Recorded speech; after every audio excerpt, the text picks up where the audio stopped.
सज्जनों देखिए, भगवान को तीन चीजें अति प्रिय हैं। नंबर 1 गाय, नंबर 2 गीता और नंबर 3 गोपी। और आज ये तीनों ही दुखी हैं। गाय भी दुखी है, गाय को काटा जा रहा है, गीता को भुलाया जा रहा है और गोपी को जलाया जा रहा है। एक बात बताइए सज्जनों, कि जिसने अपने जिगर का टुकड़ा ही हमें दान में दे दिया हो, क्या वो उससे बड़ा दहेज हमें दे सकता है? जवाब दीजिए। आज दहेज के लोभी दहेज के लिए दूसरे की बहन बेटी को जला देते हैं, मार देते हैं। ये कितने दुख की बात है कि नहीं? कैसे निर्दयी लोग होते हैं वो। वे लोग मानव कहलाने के अधिकारी नहीं है सज्जनों, वे लोग तो दानव कहलाने के अधिकारी हैं, दानव। भगवत प्रेम में बुरा मत मानना, दहेज देना भी पाप है और दहेज लेना भी पाप है। अच्छा, मेरा आप लोगों से प्रश्न है, बेटे वाले बड़े होते हैं या बेटी वाले? बेटी वाले बड़े होते हैं। अच्छा, हाथ ऊपर करें, कौन कौन कह रहे हैं बेटी वाले बड़े होते हैं? अच्छा, अब हाथ नीचे कर लें। अब जिन्होंने अभी हाथ ऊपर नहीं किया था, अब वे हाथ ऊपर करें। हाँ, जो ये कहना चाहते हैं जी बेटे वाला बड़ा होता है, हाँ करिए करिए। ऐसे क्यों करो? डंके की चोट पे ऐसे करो ना, गुब्बारे थोड़े ना फूटेंगे बहुत ऊपर। करो करो करो, बहुत सुंदर। अब हाथ नीचे कर लीजिए। तो भगवत प्रेमियों,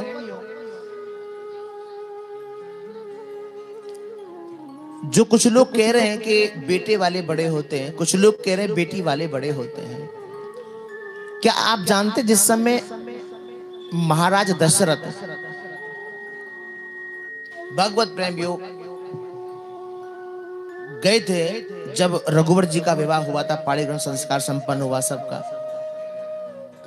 तो भगवत प्रेमियों क्या आपको मालूम है स्वयं राजा जनक के चरण स्पर्श किए थे महाराज दशरथ ने? मालूम है आपको? राजा जनक ने कहा था कि ये उल्टी गंगा कैसे बह रही है महाराज, ये आप क्या कर रहे हैं, ये आप क्या कर रहे हैं? महाराज दशरथ ने कहा था कि राजन, मैं याचक हूं, मैं मांगने आया हूं और आप तो दाता हैं, देने वाले हैं। बेटे वाला बड़ा नहीं होता, बड़ा बेटी वाला हुआ। बड़ा बेटी वाला होता है। बड़े समझने की बात है।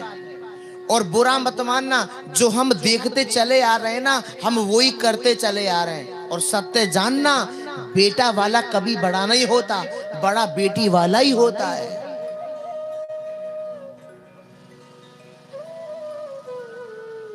और आपने भी जगह जगह लिखा देखा होगा, हमने भी पढ़ा है, दुल्हन ही दहेज है। और बात भी सही है। अरे जिसने अपने जिगर का टुकड़ा हमें दान में दे दिया हो, वो उससे बड़ा दहेज भला कैसे दे सकता है? क्यों सज्जनों, कोई दे सकता है क्या? है?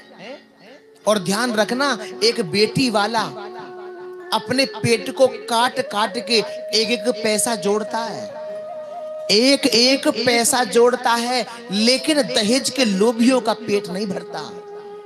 और मेरा विनम्र निवेदन है आप लोगों से भी, कि जो आपसे पूछे कि आप अपनी बेटी के विवाह में कितना पैसा लगाओगे, वहां भूल के भी अपनी बेटी का विवाह मत करना।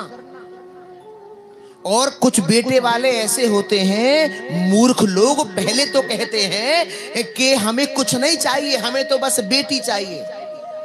रिश्ता पक्का हुआ, उसके बाद फिर मांग जांचें शुरू हो जाती है। हाँ जी के ना जी शुरू हो जाती है। सामान देना तो अच्छी क्वालिटी का देना। तेरा भलो है जा तेरा, तू बेटी वाले को बेवकूफ समझ रहे हो क्या? वो अनपढ़ है क्या? वो जानता नहीं है? हाँ जी के ना जी, अच्छी क्वालिटी का सामान देना। और एक काम करो, जो एक काम करो, बाइक वाइक को तो जमानो है ना, एक कार ही दे देना। पहले तो तुम यूं कह रहे थे कि हमें कुछ नहीं चाहिए, हमें सिर्फ लड़की चाहिए, अब क्या बात हो गई? ऐसे लोगों से सावधान रहिएगा। कह दो जय श्री कृष्ण। हरि भक्तों, ऐसे लोगों का कभी पेट नहीं भरता और ऐसे घर में बेटी कभी सुखी नहीं रह सकती। कह दो जय श्री कृष्ण। और कई बार माता पिता बहुत जल्दबाजी कर देते हैं कि लड़का मिले ना। ध्यान रखना, लड़का कुंवारा रह सकता लेकिन लड़की कभी किसी की कुंवारी नहीं रहती। हमेशा ध्यान रखना। अगर विलंब हो रहा है तो घबराने की आवश्यकता नहीं है। हमेशा ध्यान रखिएगा, मन का हो तो अच्छा है, ना हो तो बहुत अच्छा है, क्योंकि फिर उसमें ईश्वर की मर्जी होती है। इस पॉइंट को हमेशा ध्यान रखना।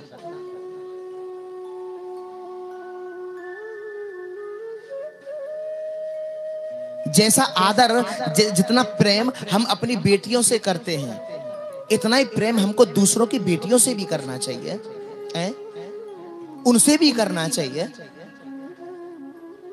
अरे हमारी जेब में रखे हुए पेन को हमसे कोई मांग ले, हमारी जेब में रखे हुए पेन को हमसे कोई मांग ले, बैठ जाइए जल्दी, विलंब ना करें। भगवत प्रेमियों, हमारी जेब में रखे हुए पेन को हमसे कोई मांग ले तो हम देने में हिचकिचाते हैं कि नहीं? हिचकिचाते हैं या नहीं? पूछिए उस बेटी वाले से जिसने अपने जिगर का टुकड़ा ही हमें दान में दे दिया हो, हैं? जिसने उस बेटी का लालन पालन किया। और बेटियां पिता की परी होती हैं। और जिस घर में बेटी है ना, वो घर नहीं है, वो मंदिर है।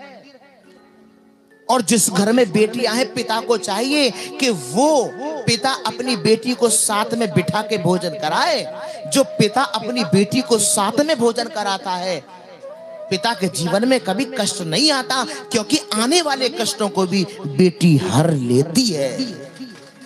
बेटी हर लेती है। इतनी बड़ी शक्ति है ये बेटी। इसीलिए बेटी के होने पे दुखी मत हुआ करो। अगर बेटी होती है ना तो आपको खुश होना चाहिए कि लक्ष्मी आई है। ये बेटियां अपने मुकद्दर का लेके आती हैं। और अपने मुकद्दर का तो छोड़िए, आपने कितने घर ऐसे देखे होंगे कि जब तक बेटी नहीं थी तो कंगाल थे, और जब से बेटी घर में आ गई है आज माला माल हो गए हैं। कितने घर आपने देखे होंगे। तो फिर बेटी ने आपसे ले क्या लिया बताइए?